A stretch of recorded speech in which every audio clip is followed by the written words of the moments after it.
Back to our top story now. Testimony will soon resume in Donald Trump's criminal trial out of New York City. The former president is accused of falsifying business records to cover up a so-called hush money payment made to adult film star Stormy Daniels during the 2016 election. CBS News national correspondent Errol Barnett is outside of the courthouse with more this morning. Errol, we are expecting to hear more testimony, I guess, from former National Enquirer publisher David Pecker today. Can you sort of just walk us through his testimony yesterday?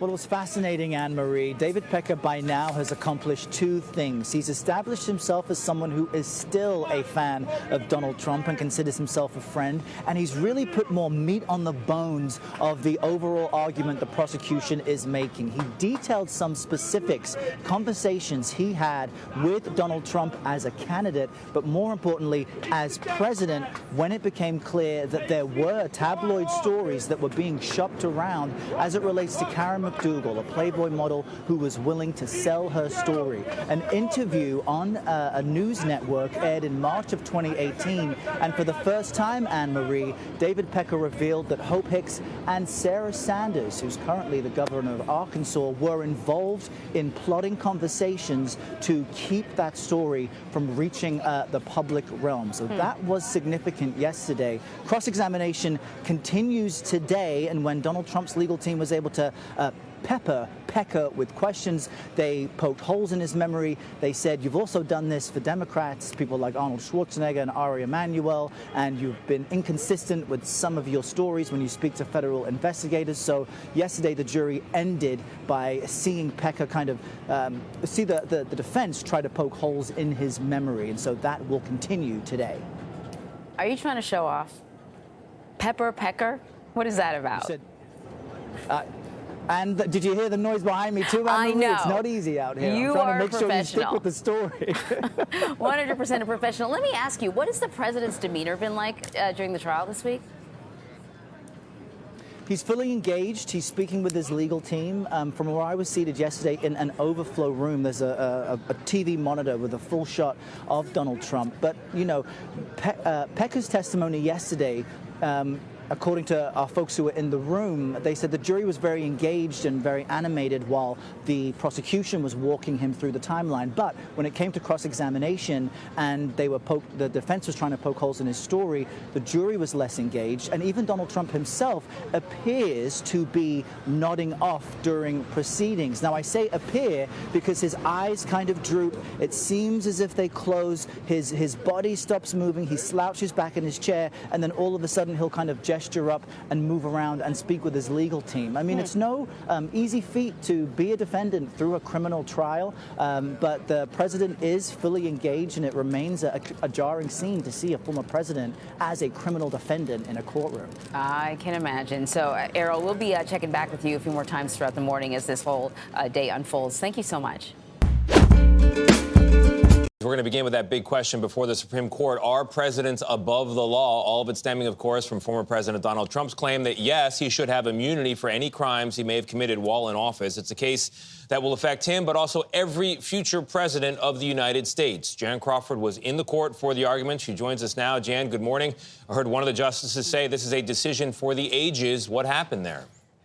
Yeah, I mean, they repeatedly, Tony, emphasized that this case is going to go well beyond Donald Trump. And, you know, in today's kind of toxic political environment, the idea of this tit for tat was a real concern for the justices. During Thursday's unprecedented arguments, Supreme Court justices emphasized the lasting impact of their upcoming ruling on presidential immunity. This case has huge implications for the presidency, for the future of the presidency, for the future of the country. From outside former President Trump's current New York trial, the first of 4 criminal cases against him, he repeated his claim for absolute immunity from prosecution for official acts during his tenure in office, including efforts to overturn the 2020 presidential election. A president has to have immunity. You don't have a president. But that sweeping argument of absolute immunity is one the justices, both liberal and conservative, seem poised to reject. I am concerned about future uses of the criminal law to target political opponents. If there's no threat of criminal prosecution, what prevents the president from just doing whatever he wants? The framers did not put an immunity clause into the Constitution. Wasn't the whole point that The president was not a monarch, and the president was not supposed to be above the law. While they posed hypothetical examples about the scope. If the president decides that his rival is a corrupt person and he orders the military or orders someone to assassinate him, is that within his official acts that for which he can get immunity? It would depend on the hypothetical, but we can see that could well be an official act. It could. The justices appear to be focused on a middle ground where presidents may have some immunity for official acts. But that raises this question, as Justice Clarence Thomas asked at the very beginning of the argument. How exactly would we determine what an official act is? Now, that's a hard question, and I don't think we're going to have a decision before the end of June. And depending on what that decision is, it is not at all clear Special Counsel Jack Smith will have enough time to start a trial before the election. Vlad? All right, to be continued. Jan, thank you very much.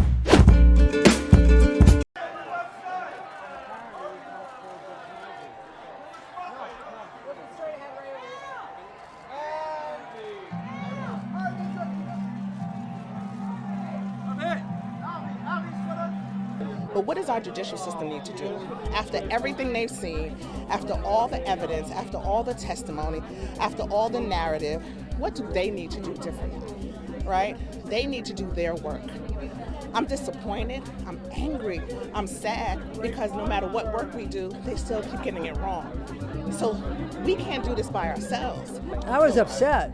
It's the opposite of MeToo. The evidence of the case that they excluded was the evidence of other women who'd been assaulted by Harvey Weinstein. That's what MeToo is all about, and Time's Up. And what the court did today is the exact opposite of that. I gotta say, it made me sick to my stomach.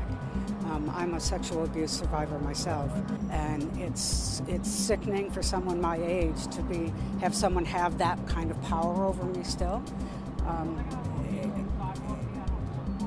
I know I'm not alone today in people reading that headline. It was unfortunate to see that the commencement speakers were canceled. Yeah, that was actually really disheartening, and now to see the main commencement go is just a big shock, really.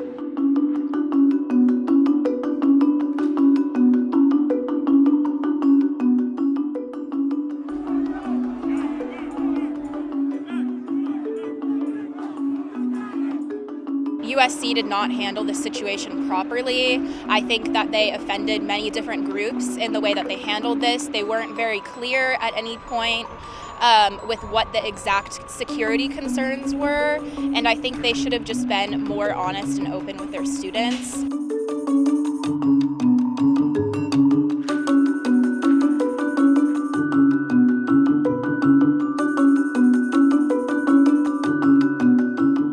These are like the students from 2020 who missed their high school graduation, and now they're missing their college graduation.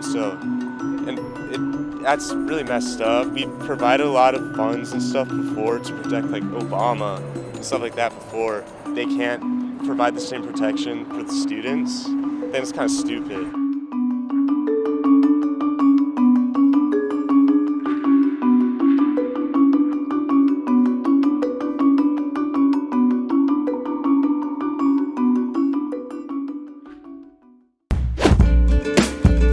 Now to an ABC News exclusive. The U.S. Secret Service announcing this morning they're launching a new operation to combat massive fraud that is costing Americans more than $1 billion each year. Mola Lenghi is in Denver with more on that. Mola, good morning. Yeah, a lot of money at stake. Good morning, Whit. You know, authorities say that some skimmers are installed so well on ATM and credit card machines like this one that it's almost impossible to tell they're even there. This morning, a nationwide crackdown on credit card skimming. Thieves using hidden devices to steal your money.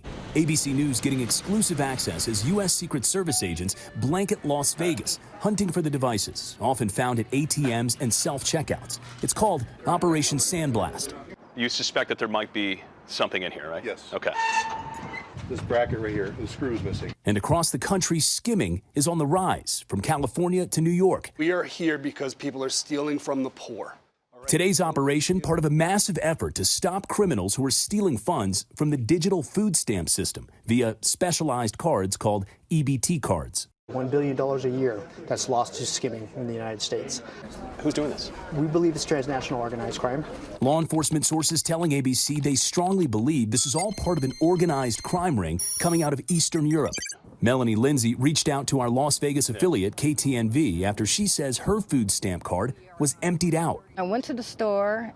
It said insufficient funds. I called the food stamp office, welfare, and they said, your card was used in California. They're targeting the most vulnerable people. We need the help, and then they take it from us.